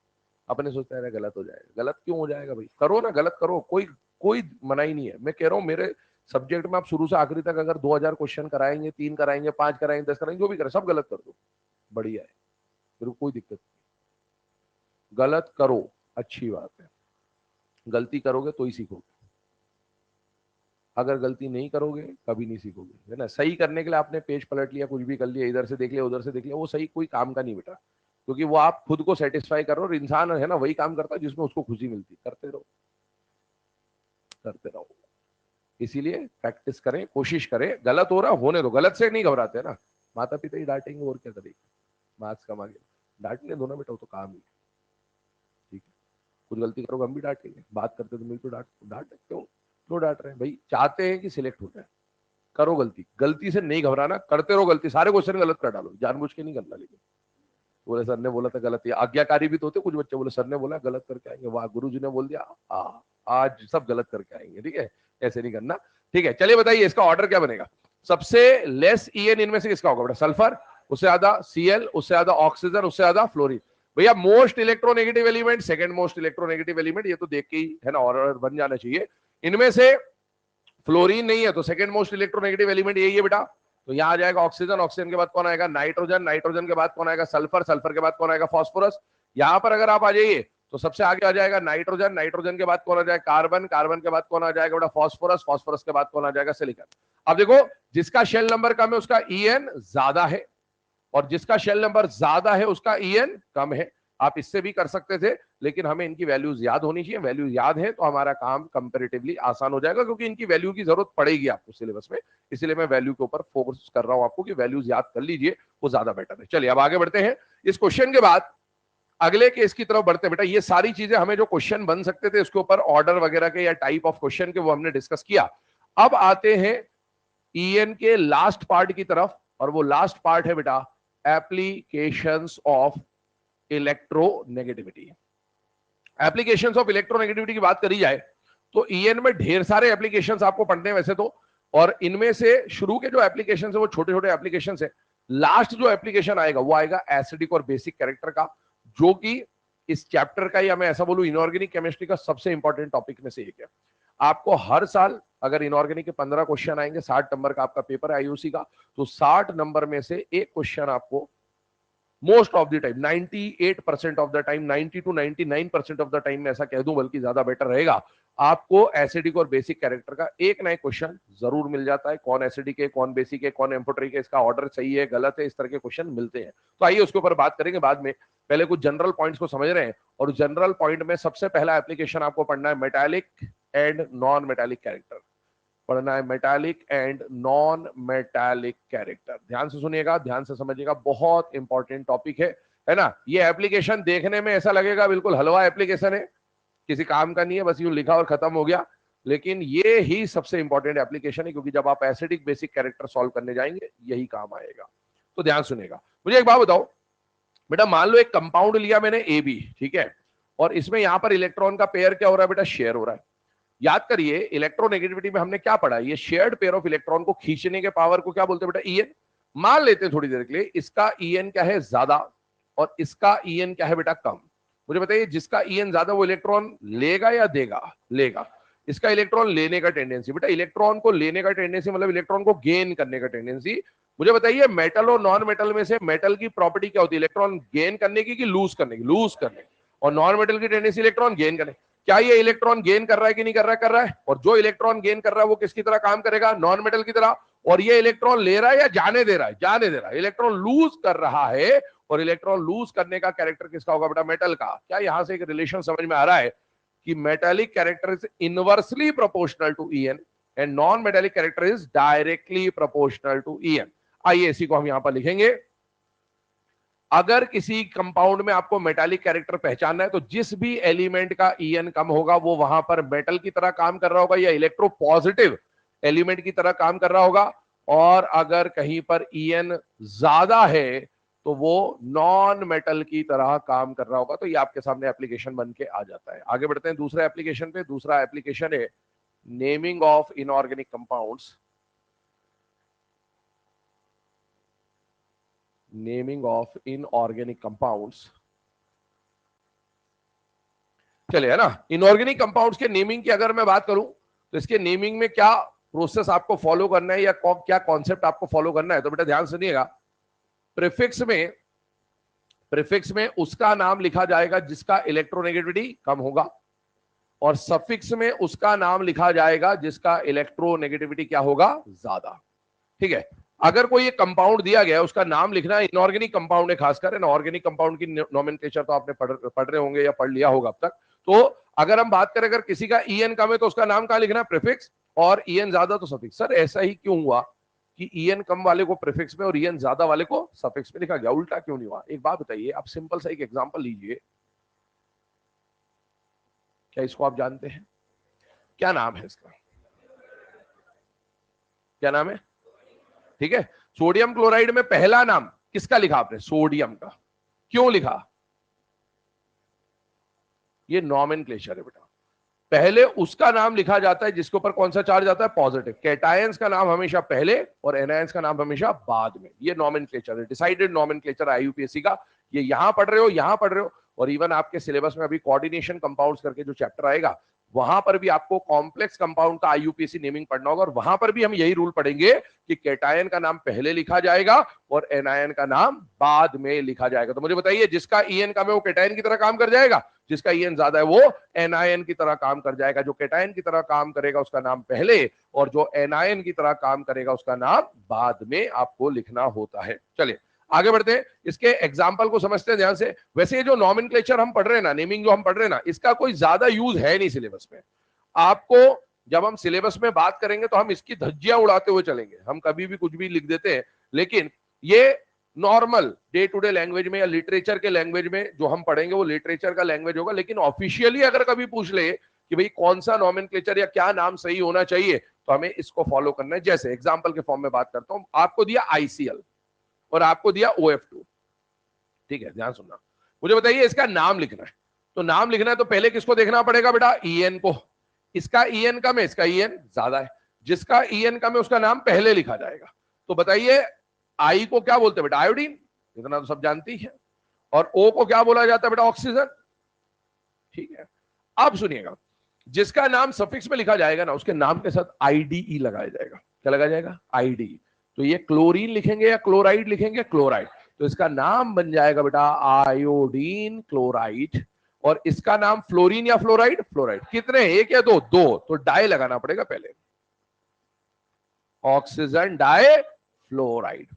तो इस तरह से आपको कोई भी एलिमेंट या कंपाउंड दे दिया जाए, इनऑर्गेनिक कंपाउंड दे दिया जाए, विदाउट कार्बन वाला कंपाउंड दे दिया जाए, और उसका नॉमेनक्लेचर पूछा जाए, तो आपको देखना है जो भी दो एलिमेंट है उनमें से जिसका EN कम उसका नाम पहले, जिसका EN ज्यादा उसका नाम बाद में, सफिक्स में IDE लगा देना है। एक बात और समझो, एग्जाम में ICL ICL ही लिख के आए जरूरी नहीं है, CLI भी लिख के दे सकता है।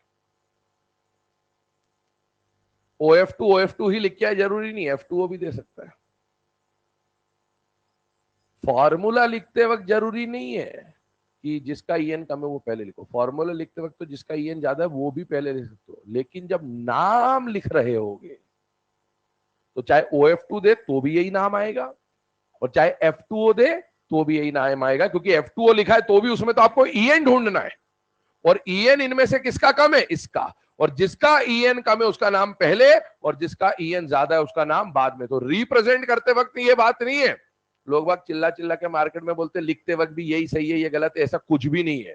लिखते वक्त कोई भी लिखा जा सकता है, लेकिन जब नाम लिखोगे तो इसका भी नाम वही आएगा और इसका भी नाम वही आएगा। आप वाटर को ऐसे लिख देते हो, ऐसे लिख दो, कई बार लिखते हैं, कई बुक लिखती है, कोई परेशानी नहीं। सिंबल लिखते वक्त, फॉर्मूला लिखते वक्त किसी को भी लिख दो, लेकिन जब नाम लिखा जाएगा ना, तो नाम लिखते वक्त आपको दोनों में से चेक करना होगा, जिसका EN कम वो पहले और जिसका EN ज्यादा वो बाद में। इस पे कोई फर्क नहीं पड़ता, फॉर्मूले पे रिप्रेजेंट करते वक्त किसी को भी आगे पीछे लिख सकता हूं, लेकिन नाम लिखते वक्त EN के बेसिस पे डिसाइड होगा। नोट कर लें इसे, आगे बढ़ते हैं। इसके अंदर और क्या पॉसिबिलिटी हो सकती है, तीसरे एप्लीकेशन की तरफ चलते हैं। और इसका जो तीसरा एप्लीकेशन आपको पढ़ना है वो है percentage ionic character, that is हैनी स्मिथ इक्वेशन।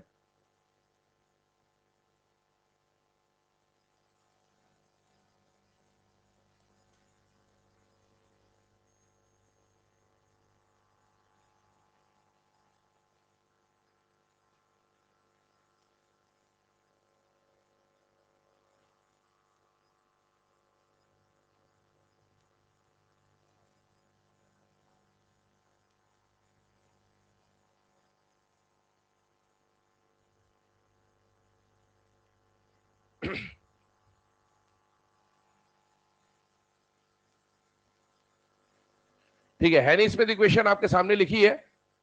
इस हैनी स्मिथ इक्वेशन का यूज क्या है, ये नाम एनसीईआरटी में डायरेक्टली मेंशन नहीं है हैनी स्मिथ इक्वेशन, बट अपन इसका यूज करेंगे परसेंटेज आयनिक कैरेक्टर को निकालने के लिए। और फॉर्मूला आपके सामने है 16 into difference of electronegativity plus 3.5 into square of difference between electronegativity of the two atoms. ठीक है, X A minus X B क्या रिप्रेजेंट कर रहा है बेटा, electronegativity of atom A, electronegativity of atom B का डिफरेंस। एक बात ध्यान से सुन लो, ये जो अपन X A minus X B करेंगे ये अब आपके सामने शुरू हो चुका, अब ये आते रहेगा, पूरे सिलेबस में आते रहेगा, केमिकल बॉन्डिंग में आते रहेगा। आपको x A minus X B लिख दूं या एक्स बी माइनस एक्स ए लिख दूं, बात एक ही है, बात सेम है। आपको जब भी कहीं पर भी EN का डिफरेंस निकालना है, आपको डिफरेंस हमेशा पॉजिटिव में निकालना है। मतलब आपको हमेशा दोनों में से जो भी हायर है और जो लोअर है उसका ऑर्डर हमेशा ये रहेगा, हायर माइनस लोअर। वो चाहे ए माइनस बी हो चाहे बी माइनस ए हो, हमेशा। यहां वैसे तो मॉड लगा दिया है, लेकिन हर बार मॉड नहीं लगाएंगे, आपको खुद ही ध्यान रखना है कि higher value minus lower value करना है। EN का डिफरेंस हमेशा कैसा निकलेगा बेटा, पॉजिटिव। ठीक है, आइए इसके ऊपर बात करते हैं। एक लैंग्वेज आपने सुनी होगी केमिकल बॉन्डिंग के अंदर, वो लैंग्वेज क्या बोलते हैं, कि बेटा दुनिया का कोई भी कंपाउंड ना तो 100% आयनिक होता है और ना ही कोई भी कंपाउंड 100% कोवेलेंट होता है। किसी भी आयनिक कंपाउंड में चाहे कितना भी आयनिक हो, थोड़ा बहुत कोवेलेंट कैरेक्टर होता है, और कितना भी कोवेलेंट कंपाउंड हो उसमें थोड़ा बहुत आयनिक कैरेक्टर होता है। ये एक स्टेटमेंट होता है और उसी को समझेंगे हम यहां पर, ठीक है ना। चलिए क्वेश्चन बोल रहा हूं, लिखिएगा। Determine the percentage ionic character for, determine the percentage ionic character for, दो केसेस आपको दिए हुए, CSF और HF। Determine the percentage ionic character for CSF and HF। सारी जो महिला गण है वो CSF सॉल्व करेंगे और सारे पुरुष गण जो है वो HF सॉल्व करेंगे। आधा आधा डिवाइड कर ले, ठीक है लेडीज एंड जेंटलमैन।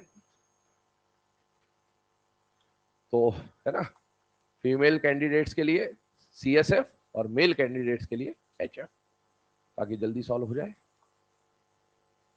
तूफानी रफ्तार से सॉल्व करना है। एग्जाम में क्वेश्चन आएगा ऐसा तो 1 मिनट मिलेगा आपको सॉल्व करने के लिए। उसमें आपको क्वेश्चन पढ़ना होगा, आंसर टिक करना होगा और सॉल्व भी करना होगा। उसी रफ्तार से चले। इलेक्ट्रोनेगेटिविटी का वैल्यू याद होना चाहिए। फ्लोरीन का वैल्यू 4, हाइड्रोजन का 2.1, सीजियम का 0.7।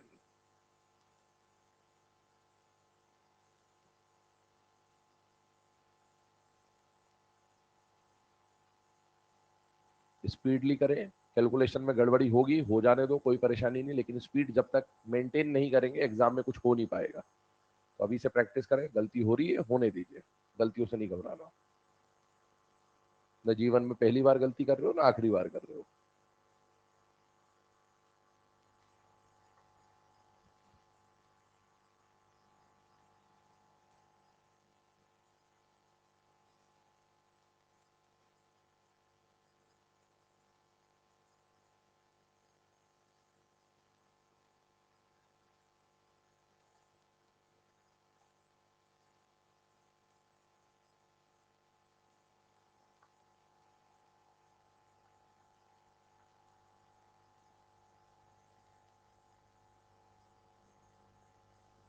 CSF का क्या आंसर आ रहा है?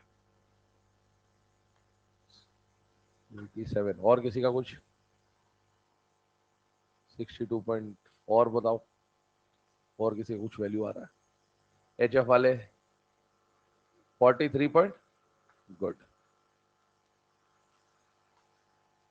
CSF, CSF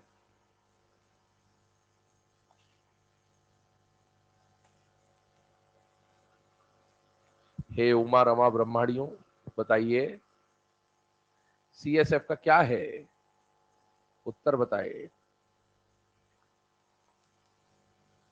गलत ही बताएं, बताएं कितना। बोल बेटे, सही बोल रही है। 90 पॉइंट सही है, बिल्कुल सही है। हाँ ठीक है, अब सबका आंसर आ जाएगा धीरे धीरे। चलिए आइए आइए, इसका जो वैल्यू होता है वो अप्रोक्सीमेटली 91% होता है और इसका जो वैल्यू होता है वो अप्रोक्सीमेटली 43% के आसपास होता है। ठीक है, जिनके कैलकुलेशन नहीं आए आंसर्स नोट कर ले, पर एक बार ट्राई जरूर करिएगा ना। कैलकुलेशन गलत होंगे ये बिल्कुल कॉमन सी बात है, क्योंकि आप लोगों को फॉर्मूले सब याद होते हैं, गलती अपन क्या करते हैं कैलकुलेशन में ना। प्लस माइनस डिवाइड मल्टीप्लाई अगर नहीं कर पाएंगे सही तरीके से तो अपने कुछ भी आता हो कितना भी आता हो कोई काम का नहीं है। ठीक है, तो खासकर फिजिक्स में और फिजिकल केमिस्ट्री में इसी का खेल होगा आपके साथ। ठीक है, आइए बढ़ते हैं। 91%, 43%। अब मेरी बात ध्यान सुनेगा बेटा, यहां पर ये जो 91% निकाला ये कौन सा कैरेक्टर बेटा? आयनिक कैरेक्टर है। तो मुझे बताइए कोवेलेंट कैरेक्टर इसमें बचा हुआ कितना होगा बेटा? 9%, क्योंकि किसी भी कंपाउंड में टोटल कैरेक्टर कितना होगा? 100%। उसमें से 91% अगर आयनिक कैरेक्टर है तो 9% कौन सा होगा बेटा? Covalent character. ये जो CSF है ना, ये नेचर में मिलने वाला मोस्ट आयनिक कंपाउंड है। नेचर में मिलने वाला, कभी भी आपसे मुझे मोस्ट आयनिक कंपाउंड कौन है, आंसर CSF है। CSF जो कि मोस्ट आयनिक है, क्या उसके अंदर भी 100% आयनिक कैरेक्टर मिल रहा है? क्या नहीं, उसके अंदर भी 91% ही आयनिक कैरेक्टर मिल रहा है। जो दुनिया का सबसे ज्यादा आयनिक कंपाउंड है उसमें भी 100% आयनिक नहीं है, मतलब बाकी सब तो इससे लेस आयनिक ही होंगे। तो आप इसीलिए बोल सकते हैं कि जो भी आयनिक कंपाउंड होगा ना उसमें कभी भी 100% आयनिक कैरेक्टर नहीं हो सकता। या कोई भी कोवेलेंट कंपाउंड होगा ना, देखो ध्यान से, इसका ये जो 43% है ये कौन सा है? आयनिक कैरेक्टर। तो इसका कोवेलेंट कैरेक्टर कितना होगा, बचा हुआ 57%। दोनों में से डोमिनेट कौन कर रहा है, आयनिक या कोवेलेंट, कोवेलेंट। और इसलिए हम बोलेंगे कि HF is covalent in nature and CSF is ionic in nature. और या फिर इसको समझने का दूसरा तूफानी तरीका जो कल हमने सीखा था वो क्या है बेटा, CSF की बात कर रहा हूं। CS क्या है, मेटल है। फ्लोरीन क्या है, नॉन मेटल है। याद करिए, मेटल नॉन मेटल का कंपाउंड जनरली आयनिक। और हाइड्रोजन और फ्लोरीन की तो कल बात करी थी ना, मन में खोट आई थी इन दोनों की, याद करिए। नॉन मेटल और नॉन मेटल के बीच में बनने वाला कंपाउंड जनरली कैसा होता है, कोवेलेंट होता है। तो इसको भी हम यहां पर समझ सकते हैं। खैर, आपको कभी भी पूछ ले कौन कितना परसेंटेज आयनिक है, कौन कितना परसेंटेज कोवेलेंट है, निकालने का तरीका हम लोगों ने सीख लिया है। आगे बढ़ते हैं अगले एप्लीकेशन पे, application number 4, that is Stevenson shoemaker formula.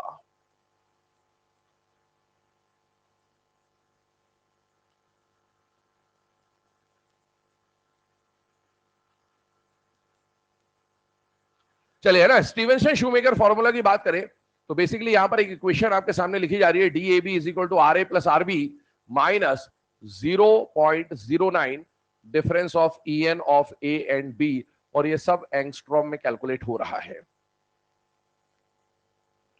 जरा इस पे बात करें तो ये DAB क्या रिप्रेजेंट कर रहा है बेटा, it is inter nuclear distance. याद करिए, जब रेडियस अपन पढ़ते थे तो रेडियस में अपन पढ़ते थे बार बार DAA। वो DAA क्या होता था, A और A के न्यूक्लियस का डिस्टेंस, जिसको हम बोलते थे inter nuclear distance between A and A। यहां पर हमने क्या लिया बेटा, DAB। इसका मतलब है inter nuclear distance between A and B। RARB represent करेगा radius of A and B, और XA और XB रिप्रेजेंट करेगा electronegativity of A and B। अब ध्यान सुनना, मैं जो बोल रहा हूं उसको समझिए बेटे। याद करिए, जब रेडियस अपन ने पढ़ा था, ठीक है, तो रेडियस के समय पे अपन बार बार ऐसा डायग्राम बनाते थे, covalent radius, metallic radius, Van der Waals radius. और उसकी एक डेफिनेशन पढ़ी थी कि radius will be defined as 1/2 of the inter nuclear distance. Inter nuclear distance को हमने बोला था DAA, इसी को बॉन्ड लेंथ भी बोलते हैं। इंटर न्यूक्लियर डिस्टेंस को मैंने बोला था बॉन्ड लेंथ भी बोलते हैं। दोनों न्यूक्लियस का जो डिस्टेंस निकलता था, इस न्यूक्लियस के डिस्टेंस का हाफ करते थे, तो उस वैल्यू को अपन क्या बोलते थे, रेडियस। अब मुझे रेडियस नहीं निकालना, मुझे दोनों का बॉन्ड लेंथ निकालना है, इंटर न्यूक्लियर डिस्टेंस निकालना है। क्या मैं इसको मल्टीप्लाई बाय 2 कर दूं? बताइए फॉर्मूला क्या बनेगा, DAA is equal to 2 times of RA। क्या 2 टाइम्स ऑफ RA को मैं RA प्लस RA लिख दूं तो कोई परेशानी तो नहीं है? बिल्कुल सही बात है, ठीक है। इसका मतलब है जिन दो एटम का आपको इंटर न्यूक्लियर डिस्टेंस निकालना है, जिन दो एटम का आपको इंटर न्यूक्लियर डिस्टेंस निकालना है, उन दोनों के रेडियस को जोड़ दो, ठीक है। आइए इसी पे बात करते हैं। मैंने अगर यहां DAA के बदले DAB ले लिया तो क्या ये फॉर्मूला RA प्लस RB में कन्वर्ट हो जाता है? हाँ। लेकिन याद करिए, जब हमने रेडियस पढ़ा था तो मैंने बोला था उस समय पे कि हमने EN अभी तक नहीं पढ़ा है, इसीलिए हम दोनों सेम एटम लेके चलेंगे। लेकिन अब जरूरी थोड़ी कि हमेशा बॉन्ड दो सेम एटम में बने, दो डिफरेंट एटम में भी तो बॉन्ड बन सकता है। और ये कौन से बॉन्ड की बात चल रही है, कोवेलेंट बॉन्ड की बात चल रही है। क्या कोवेलेंट बॉन्ड में ये कुछ एरिया ओवरलैप होता है कि नहीं होता है? होता है। और जो ओवरलैप एरिया है भैया, ये वाला जो एरिया है ना, इसको A मान लो, इसको B मान लो, तो A का रेडियस तो यहां तक लिया आपने, और B, ये मतलब A का रेडियस यहां तक लिया और B का रेडियस भी यहां तक लिया। क्या A के रेडियस में जो एरिया आया वो B के रेडियस में भी आ गया? हाँ। तो मतलब जो RA किया, RB किया, उसमें कुछ हिस्सा कॉमन आ गया। वो RA में भी आ गया, वो RB में भी आ गया, तो उसको तो हटाना पड़ेगा। तो ये फॉर्मूला देखिए जरा ध्यान से, DAB का मतलब है RA प्लस RB, और वो जो कॉमन एरिया है ना, उसको हटाने के लिए यहां पर एक फ्रैक्शन दिया गया है, और वो फ्रैक्शन कितना है बेटा, 0.09 डिफरेंस ऑफ EN। अब सुने, जो हम ये फॉर्मूला पढ़ते ना, ये वाला जो हम पहले से पढ़ते आ रहे रेडियस में, ये अपने आप में कोई फॉर्मूला है ही नहीं। ये फॉर्मूला वहां से बना हुआ है, यहां से। ये एक्चुअल एक ही फॉर्मूला यही है, बस कुछ भी हो, DAA दे दे, DAB दे दे, कुछ भी दे दे, यही फॉर्मूला है। यही एकमात्र फॉर्मूला है जिससे सब कुछ कैलकुलेशन होगा। मुझे बताइए, अगर इसको मैं DAA कर देता हूं, बताइए क्या बन जाएगा, RA plus RA minus 0.09 XA minus XA। क्या ये वैल्यू जीरो हो जाएगी? ये जीरो होगी तो ये पूरा फ्रैक्शन जीरो। तो क्या मिलेगा मुझे, DAA is equal to RA plus RA। यहां पहुंच जाओगे आप। तो एक्चुअल में ये कोई फॉर्मूला था ही नहीं जो हमने पढ़ा, एक्चुअल फॉर्मूला एक ही था, बट उस टाइम तक हमने EN नहीं पढ़ रखा था, तो हम इस फॉर्मूले को समझ नहीं सकते थे, और इसलिए हमने इसको यहां तक के लिए रोक रखा था। आपके सामने फॉर्मूला लिखा हुआ, अब इसके ऊपर कैसा क्वेश्चन एग्जाम में फ्रेम हो सकता है वो देखते हैं। पहले फॉर्मूला नोट डाउन कर लीजिए।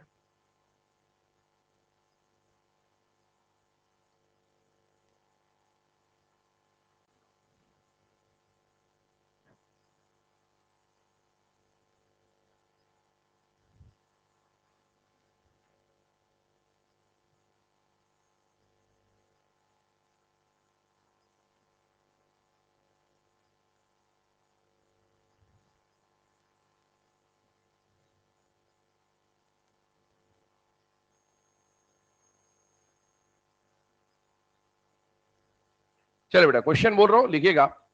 If inter nuclear distance between F2 molecule, if internuclear distance between F2 molecule is 1 angstrom, ऐसा लिखिए, if internuclear distance between F2 molecule is 1 angstrom and internuclear distance between H2 molecule is 0.72 angstrom, then determine internuclear distance between